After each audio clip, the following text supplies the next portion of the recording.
첫 번째 영화 승부 더 매치 녹음 날짜 기준으로 확인한 결과로는 손익분기점을 넘었다고. 네, 지금 180만을 돌파했고 아주 잘 가면 200만까지도 갈 수도 있을 것 같은데 손익분기가 아마 150만 정도였다고 들었어요. 이게 굉장히 개봉이 밀린 영화잖아요.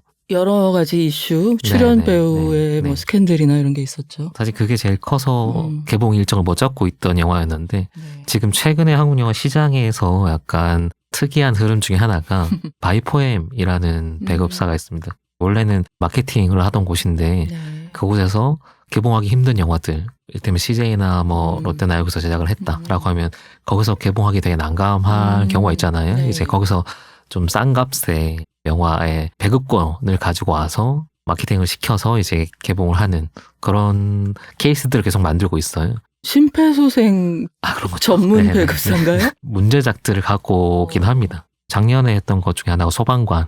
그 영화도 이제 배우 리스크가 있어서 계속 개봉 못 하다가 결국은 거기를 통해서 개봉을 해서 손익분기를 넘겼어요. 괜찮게 됐던 걸로 기억해요. 그런 케이스들을 계속 만들고 있다 보니 그 중에 하나 연장이 또 이 승부라는 영화였습니다. 굉장히 재밌는 정보인데요. 아무래도 마케팅 출신이라서 패키징을 잘하고 카피를 잘 뽑고 강조점을 달리 두어서 배급을 하나 보군요. 네. 우리가 전통적으로 하는 마케팅 방식이랑 좀 다르게 접근하고 좋게 얘기하면 관객들의 입소문에 좀 더 기대는. 그러니까 요거 조건 중에 하나는 작품이 괜찮아야 된다는 거죠. 괜찮은데 리스크가 있는 작품들을 다 되는 건 아니고 가져와서 이런 식으로 좀 마케팅을 하고 있고. 마케팅이 어떻게 달라요? 보통 영화들하고 그러면? 흔히 얘기하는 인스타나 이런 SNS 쪽에 마케팅 할 때도 이제 작품에 대한 자세한 설명, 해설 이런 것보다는 이 작품 좋다더라라고 하는 식의 노출이 좀 많이 되게 하는, 그리고 미리 보여주거나 해서 시사 같은 걸 해서 이제 관객 반응들을 빨리 돌리는 그런 쪽에 좀 집중을 하고 있고 꽤 괜찮은 결과물들이 지금 계속 나오고 있어서 그 중에 한 편이라고 할 수 있습니다. 아시다시피 승부는 국수라고 불리죠. 아주 뛰어난 바둑 기사들. 조훈현 국수와 이창호 국수 두 사람 사이의 역사를 그린 실화 기반의 영화라고 할 수 있는데 감독님이 어떤 분이죠, 이 영화는? 김형주 감독님이고요. 이분이 이거 만들 때 고민을 많이 했대요. 실화 바탕으로 한 영화가 가는 길이 두 가지가 있잖아요. 실화를 그대로 따라가거나 아니면 좀 각색을 많이 해서 어떤 컨셉을 만들거나. 제가 그런 걸로 제일 재밌게 기억하는 영화가 스티브 잡스 다룬 영화 중에 잡스란 영화가 있었고 스티브 잡스란 영화가 있었죠. 스티브 잡스 얘기하시는 거죠? 그 중에. 네네. 아론 소킨 영화.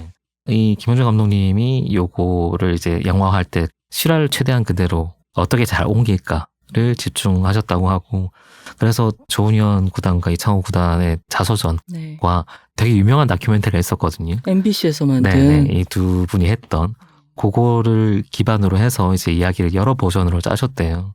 그 다큐멘터리 제목도 승부 아니었어요? 91년도 MBC에서 방영된 인간시대 승부라는 거였는데요. 인간시대. 심지어 제목도 똑같네요.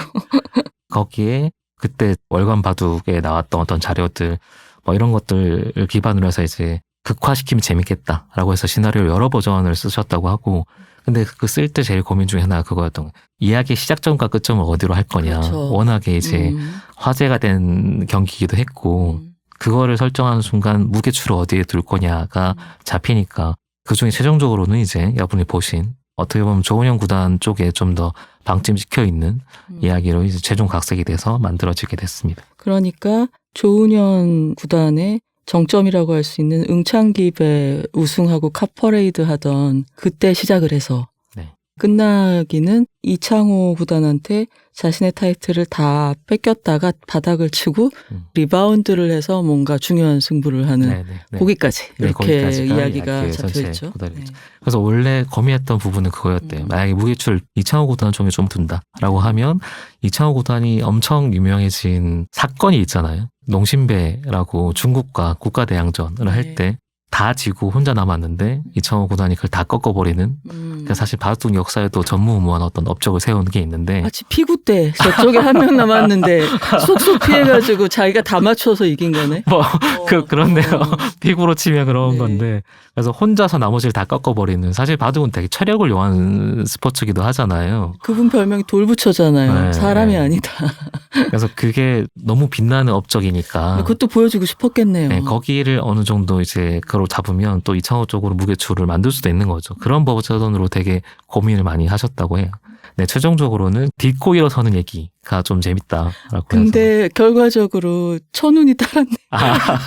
그렇죠. 그렇죠. 마케팅을 누구를 중심으로 할 때 납득할 만하다 하는 걸 보면 현재는 이제 이병헌 배우 위주로 마케팅을 하고 있는 거니까. 그리고 이건 뭐 다 아시는 얘기니까 이창호 구단 역할을 맡은 유아인 배우가 사건이 터지면서 이제 영화가 개봉 시기를 못 잡고 있었는데 그때 여러 가지 얘기들이 있었습니다. 그러니까 편집을 좀 덜어내던지. 그게 되겠어요. 근데 영화인데. 근데 영화를 보시면 아니고. 아실 거예요. 이거는 건드리기 힘든 정도의 구성이기 때문에. 바둑이잖아.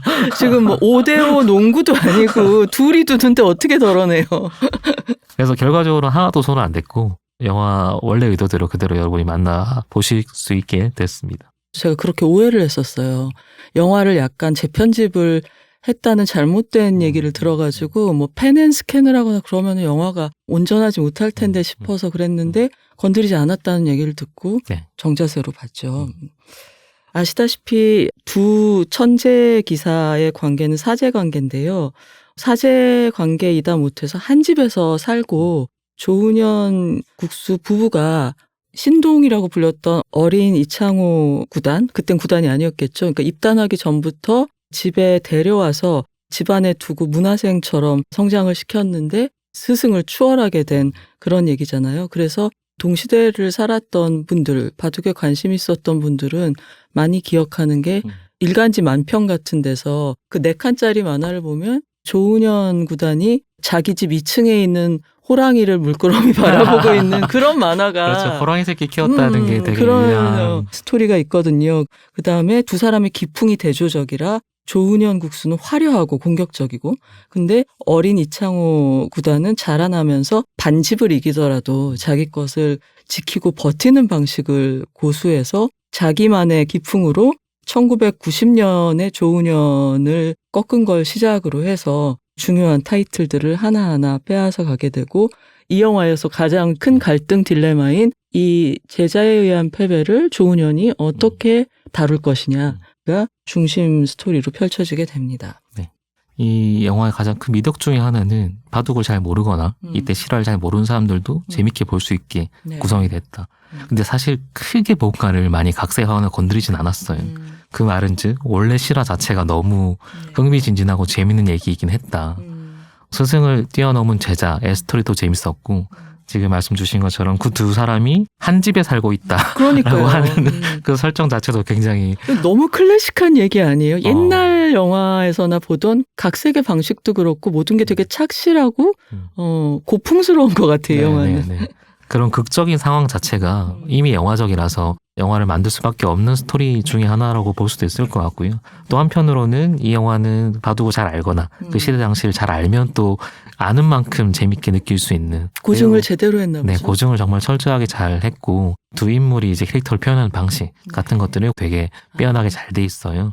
이건 좀 구분해서 얘기해야 될 것 같은데 어떤 부분을 각색했고 어떤 부분을 고증을 철저히 했나를 보면 영화의 컨셉을 확실히 선명하게 알 수 있습니다. 90년대, 80년대 바둑이 국민 스포츠였다고 합니다. 80년대만 해도 한국 바둑은 변방에 가까워 쳐주지 않는 일본에 비해서. 어느 정도였냐면 조은현 구단이 이제 처음에 프로로 이제 일본에 유학을 갔는데 그때 아예 프로 인정 안 해줘서 4급으로 처음에 시작을 했대요. 그러니까 한국 프로는 이쪽 가면은 연습생 같은 교육생 수준이야라고 해서 그렇게 단계를 밟아 나갈 정도로 전방이었고 마신 상담을 했겠네요. 네. 자존심이 상해서 화제가 됐던 89년에 여기 응시배 나오잖아요. 응시배에도 한국에 배정된 티켓은 한 장이었어요. 티켓이 총 14장인가 15장인가 그 정도밖에 안 됐는데 완전히 바둑이랑 상관없어 보이는 뭐 이를테면 미국, 호주 그리고 한국 이렇게 한 장씩 주는 거예요.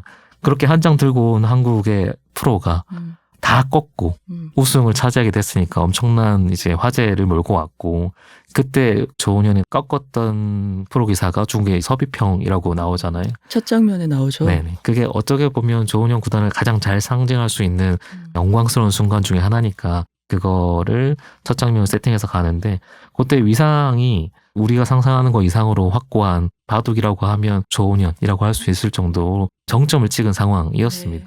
실화랑 조금 다른 것 중에 하나는